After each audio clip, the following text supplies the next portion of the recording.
Hello everyone, welcome back to Financial TheraPeace, where we work towards financial freedom through wellness, financial education, and spirituality. That's the mind, the money, and the soul.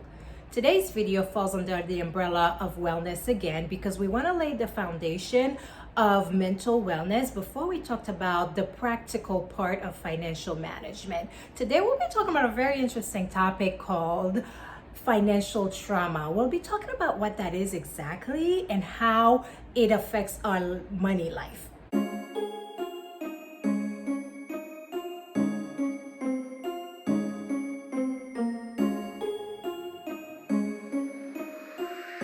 If you haven't already, please do subscribe below and leave me some comments. I want to hear from you, your thoughts and your suggestions about these videos.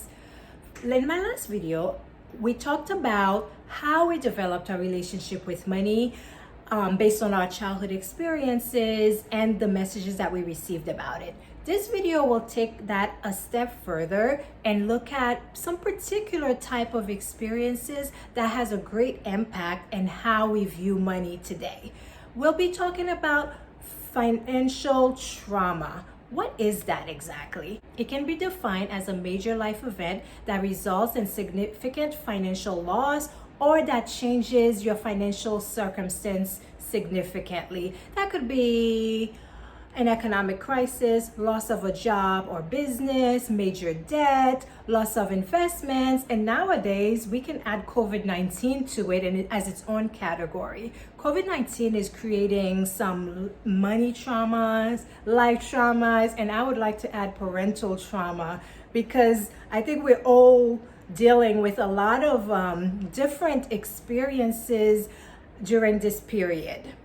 Additionally, a major life event that could cause financial trauma doesn't necessarily have to relate to money. For instance, a loss of a parent, especially the main breadwinner, major illness, natural or man-made disaster could have a significant impact on your financial life, though that event itself is not related to money. These type of events shape our relationship with money for generations. You and I today have beliefs and views about money that date back to our ancestries.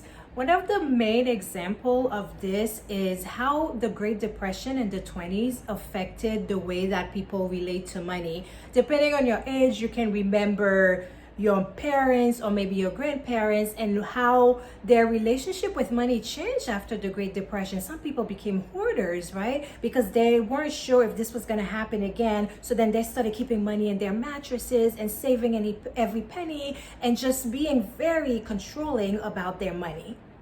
We don't even need to look that far back. Let's think back to 2008 during the Great Recession, where I think most of us could remember how so many economies all over the world were collapsing, businesses, people lost their life savings and their retirement plan, their jobs and their homes. These events can create financial trauma. And even today, if we just look at what we're living through today with COVID-19, a lot of people have lost their jobs. A lot of people are living in uncertainty because of this virus. So we're living through an economic crisis today that is shaping how we're going to view money in the future. So what are the symptoms, if you will, of financial trauma? It could create a lack of trust, whether in businesses. After the Great Recession in 2008, a lot of people stopped trusting big businesses, or lack of trust in people if you were taken advantage of by a family member, a business partner, or friends. It leads to shame and guilt and feelings of unworthiness and anxiety, and let's not forget depression and stress. All of these are some of the major symptoms that could come out of financial trauma. And there's a reaction to traumatic experiences and the ensuing emotional feelings.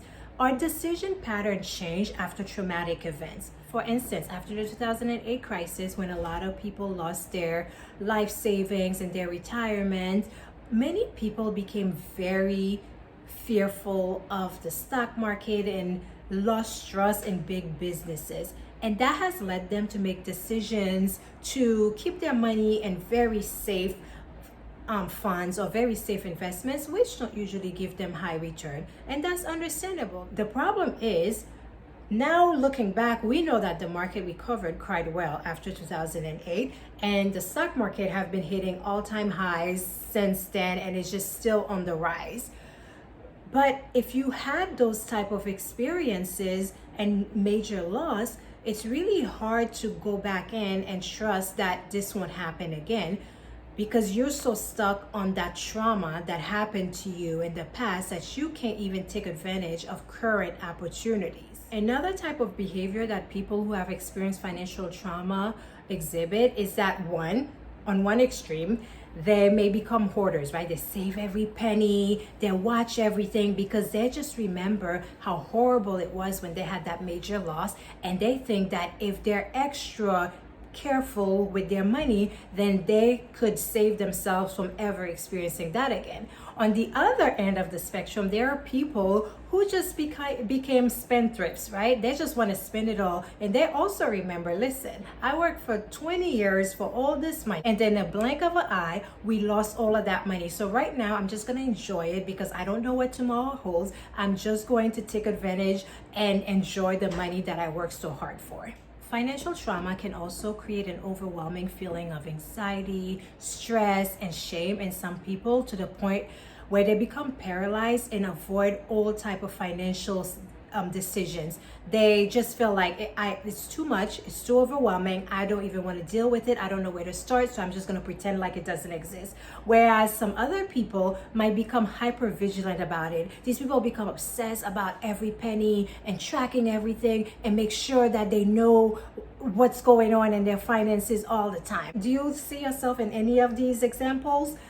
But either way, neither of these situations are ideal, because when the body is in that constant state of stress, it could wreak havoc on your emotional, physical, and mental well-being. When the mind is stuck in this state of fear and anxiety and stress, it's really difficult to see clearly or to see the big picture of how to manage your financial life and to plan for the future. When you're stuck in a state of survival, it's really difficult to create and to plan. So how do you move forward and recover from financial trauma? Well, the first step is to deal with the emotional and the physical aspect of this trauma before you could even deal with the practical financial side. And this is where financial therapy comes in, right? Because financial therapy looks at the emotional and mental part before it really focuses on the financial coaching.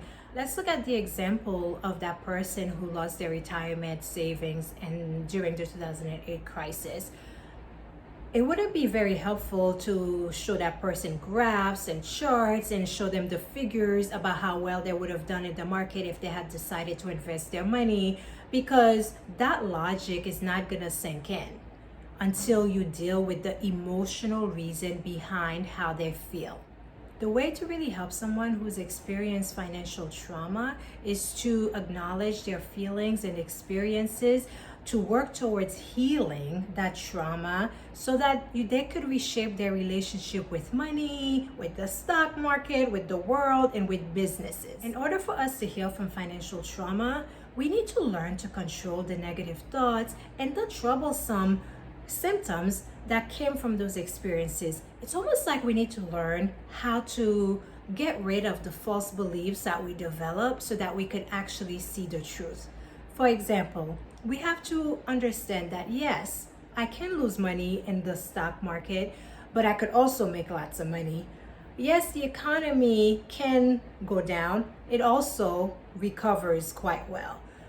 Yes, I may have lost my house, but I can work with my credit and my savings and be able to buy a house again. Part of the healing process is to understand our financial circumstances and the reality of the different possibilities and opportunities. The past should not determine our future. We have to be comfortable with whatever possibilities may happen in the future. We cannot control economic crisis or people robbing us or taking advantage of us, or major illnesses or any type of financial trauma.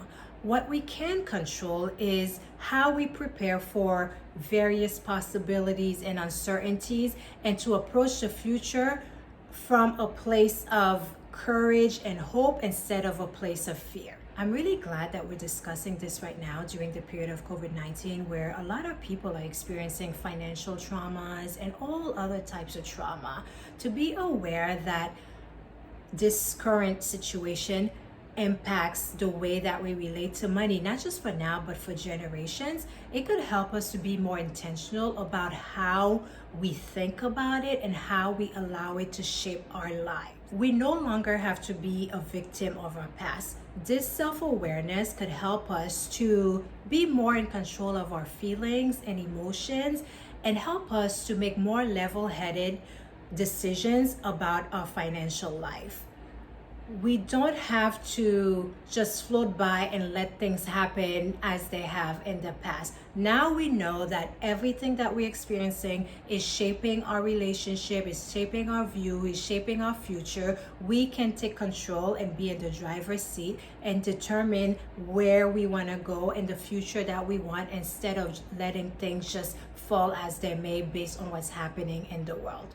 I really hope you found this information helpful, and that if you are dealing with some financial trauma, then you're taking heart knowing that it may be this way now, but it doesn't have to always be like this, and that you could still take control of the way that you think about your situation or your circumstance, and know that it doesn't have to define you, that you can heal from whatever trauma that you're dealing with right now. It just takes time, it takes patience, it takes tender care, but as long as you're working towards it and you're having that sense of awareness, you are understanding that, okay, yes, this may have happened to me, but it's not who I am, it's not what I'll be, and I still have control over the life that I can create for myself, then I think you'll be in a great place, and you will eventually recover from this trauma, whether it's financial or any other trauma that you may be experiencing. So thank you for watching. I look forward to hearing from you in the comments section, and please don't forget to subscribe and like this video. I'm wishing you peace and love, and have a wonderful day. Thanks.